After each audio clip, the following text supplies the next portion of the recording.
Paola, hablando de bolsillo, estamos en un momento crucial para la reforma pensional, porque estamos a la espera de que hoy o mañana se den las votaciones en la plenaria del Senado. Esta reforma entró al revés de la reforma a la salud, entró por Senado, no entró por Cámara. Sí, y bueno, y les falta votar impedimentos, Sí. Tienen 6 pendientes, Ricardo, otra vez a las 11 de la mañana vuelven y retoman el asunto. Ayer se fue todo el día igual también votando impedimentos, pero pues acuérdese que también esta reforma tiene muchas alertas del impacto del costo fiscal. Ayer ANIF otra vez volvió a poner los puntos sobre las IES y decir, mire, esto puede tener un impacto enorme y grandísimo y hay que tener en cuenta pues que esos son unos costos, puede que sea la reforma que menos resistencia genere, aunque recuerde usted también que hay 2 iniciativas para archivarla, hay otra además para bajar ese umbral obligatorio de cotización a Colpensiones de 3 que está actualmente de 3 salarios mínimos a 1.5, Así es. por lo menos, que es la propuesta de algunos, pero dice ANIF que tengamos mucho cuidado y mucho ojo, porque en últimas pues esto lo van a terminar pagando sobre todo los colombianos más jóvenes, que son los que van a ser los pensionados y los jubilados del futuro y quienes van a tener que trabajar muchos años precisamente. ¿Sabe, Paola, por este que las alertas se han encendido más en los últimos días?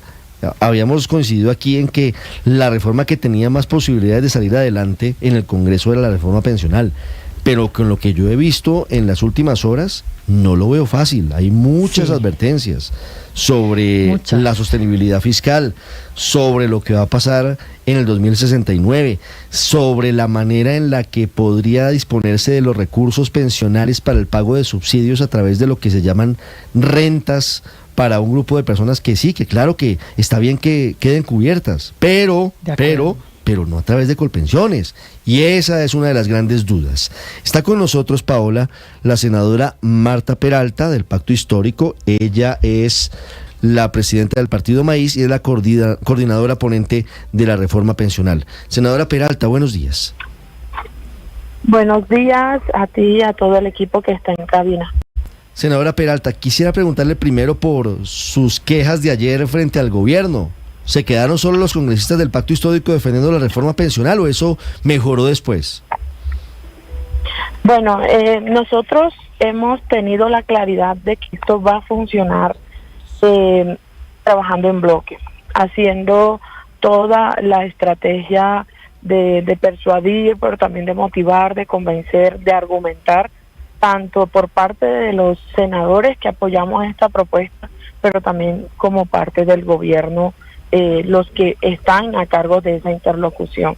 Entonces había esa como esa molestia o más bien desazón al interior de los que hemos venido defendiendo este proyecto al interior de la comisión, y es como no, los senadores que vean y defienden el proyecto, no, yo creo que este es uno de los pilares más fundamentales de las promesas del gobierno y tenemos que estar en todo momento en la disposición de que el proyecto pase, porque el escenario no es fácil en el Congreso de la República.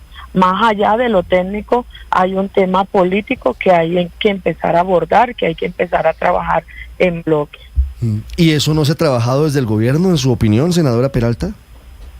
Sí, yo he visto que posterior pues a nuestros requerimientos también vi mejor estructurado y coordinado el equipo de gobierno, ¿sí?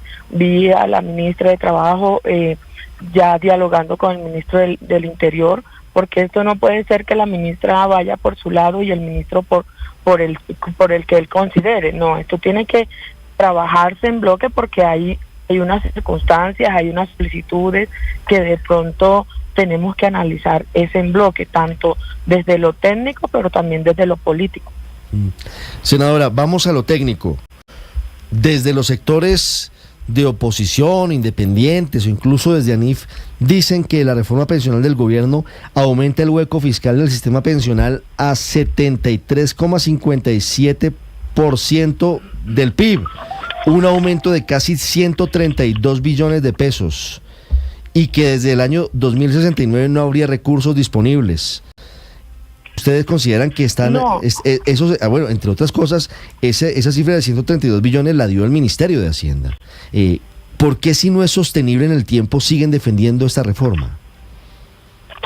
Bueno, lo cierto es que en el concepto financiero que nos da el Ministerio de Hacienda es que primero la reforma pensional no viola la regla fiscal.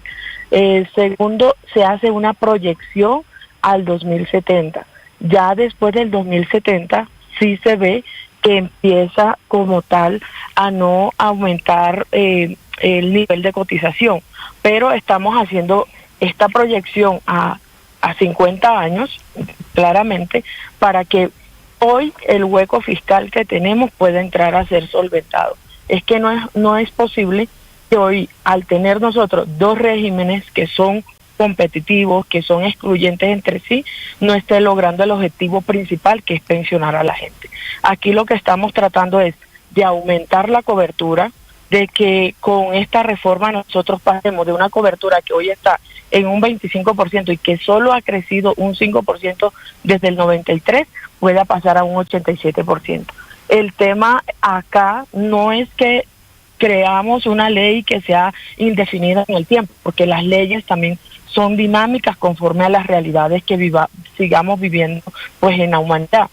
Se van a ir renovando. Esta ley que nosotros buscamos reformar tiene 30 años y más adelante hoy los jóvenes que de pronto no tenemos la posibilidad de pensionarnos con esta reforma, tendrá que el Congreso en su momento también motivar una reforma para actualizar y acoger los contextos, las realidades que en ese momento se están viviendo de cara al proyecto. Pero no podemos decir que de aquí a 50 años, pues esta no sea una reforma que no vaya a servir o que no vaya a generar la estabilidad. Además, si seguimos en este crecimiento económico que vamos, pues lo más probable es que haya mayor estabilidad laboral, haya mayores oportunidades para que muchos jóvenes, adultos, incluidos mujeres, podamos tener la posibilidad de seguir cotizando al sistema, que buscamos que sea uno solo, un único pagador, pero que con el tema del umbral podamos tener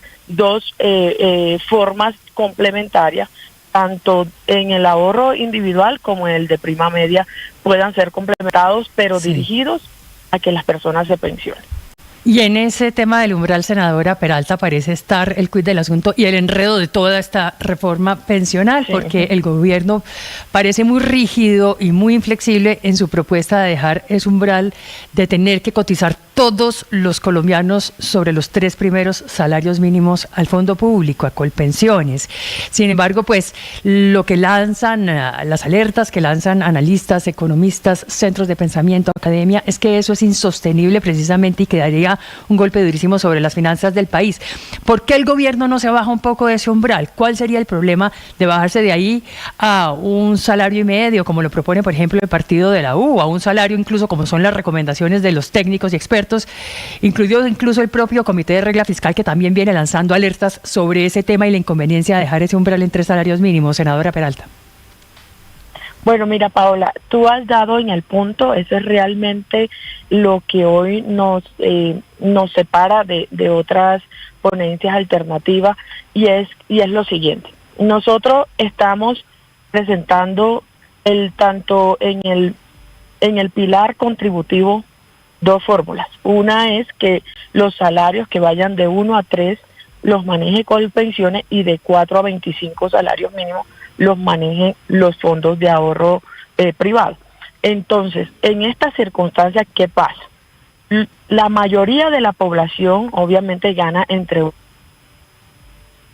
hasta ahí el gobierno entraría a subsidiar, porque hoy el gran hueco fiscal que tenemos es porque el gobierno subsidia esas mega pensiones que hay, y acá se limitaría a que el subsidio vaya solo hasta los 3 salarios mínimos.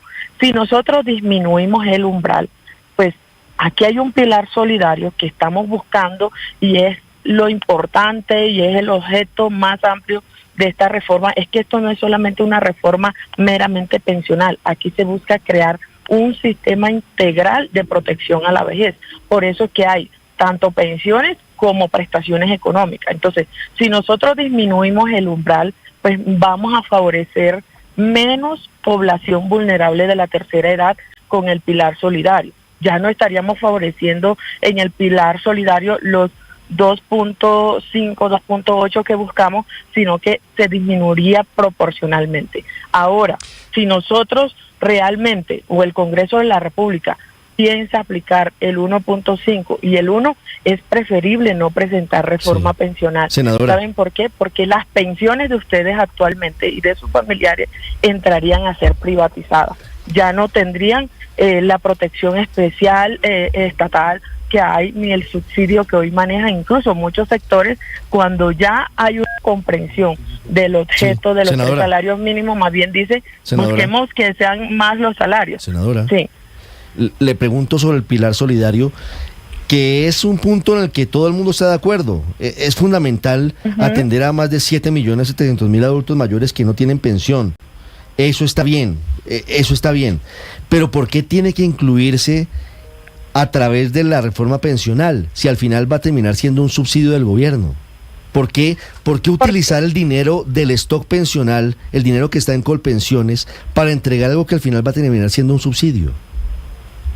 Porque ese es un pilar que depende, está bien, mira, nosotros no podemos decir, yo ayudo a los abuelitos, a mí me interesa mucho, pero no hacer nada. No, nosotros tenemos que desprendernos y depende de los que cotizamos. O sea, de los que cotizamos en el pilar contributivo, pues de ahí se crea un fondo de solidaridad que cada uno proporcional a lo que ganemos, senadora, vamos a aportar a esa bolsita. ¿Y eso no lo puede hacer el DPS como lo hace hoy? ¿No podría tramitarse ese pilar solidario a través del DPS? No se podría hacer. ¿Por qué no? Uno, porque si se hace, por ejemplo, a través de un programa de gobierno, va a depender de la voluntad de gobierno. Si usted está en la estrategia de ayudar al adulto mayor, tiene que estar convencido de que eso sea una política pública, no que dependa del gobierno. ¿Y por qué usando los ahorros pensionales de los demás colombianos? No, todo hoy funciona así. Los que ganamos más soportamos, incluso ayudamos a los que hoy no tienen la plata. Pero la plata que yo guardo en Colpensiones o en un fondo privado no la tocan, no la gastan, no se usa para eso. Esa plata está protegida. No, hoy todos, de hecho, dirigimos, por ejemplo, la que tú guardas en Colpensiones es una bolsa común, y la que va a los fondos privados, pues se crea un ahorro individual, es como si fuera tu cuenta individual más la rentabilidad que eso pueda producir. Pero hoy, como tal, nosotros, o el gobierno más bien, y cuando digo el gobierno, pues ahí hay recursos de todos porque son los impuestos. Del presupuesto general de la nación se destinan alrededor de 18 billones solo para las pensiones normales, las de la ley 100. Y incluso al 2019 llegó a 40 billones, incluidas aquellas que son de régimen exceptuado y especial, que son los magistrados, los militares, etcétera, que no es tema de esta reforma, no se toca con esta reforma que estamos presentando. Entonces, realmente lo que buscamos es una protección integral a la población hoy adulta, y que a través del pilar solidario, porque por ejemplo, en el DPS existe hoy un programa de adulto mayor que va a seguir existiendo, y lo que va a pasar es que no todo adulto mayor va a cumplir los requisitos del pilar solidario, porque tú aquí tienes que tener edad, tienes que tener condición de pobreza vulnerable, vas a no tener pensión, etcétera. Entonces todo eso está muy bien, doctora Peralta, y todo el mundo está de acuerdo con eso, con aumentar la protección para los mayores, pero sigue sin darnos la respuesta, doctora Peralta. Insisto, y con mucho respeto, ¿por qué sacar esa plata de los ahorros de la gente?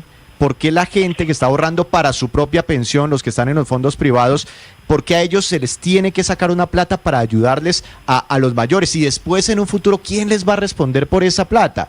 Esa es la respuesta que estamos buscando. ¿Por qué de esa forma? No, es que, por ejemplo, o sea, tú no estás de acuerdo con que los que tengamos más ayudemos a los que tienen menos. No, pues claro que estamos de acuerdo. Claro, es que planteado así, senadora, pues obviamente nadie va a estar en desacuerdo. Lo que pasa es que lo que queremos disminuir es la brecha de pobreza extrema tan difícil. Pero la pregunta es muy concreta. Que tú no puedes decir, estoy de acuerdo, pero no me quiten a mí nada. Senadora, mire, o sea, es que no podemos quedarnos ahí frente a una circunstancia que estamos. Ahora, otra cosa es que yo no te dé la respuesta que tú quieres escuchar, pero yo te estoy respondiendo con base en el sentir social, con base en los argumentos técnicos, con base en el propósito que se está buscando a través de esta reforma social. Ahora, si tú no estás de acuerdo, ese es otro tema. Pero ese es el objetivo, proteger a la población vulnerable hoy, que es alrededor de 7 millones de adultos mayores que hoy están desprotegidos. ¿Está garantizada mi pensión? Yo cuando me pensiono, si me pensiono en 20 años, entonces yo me pensionaré en el 2044.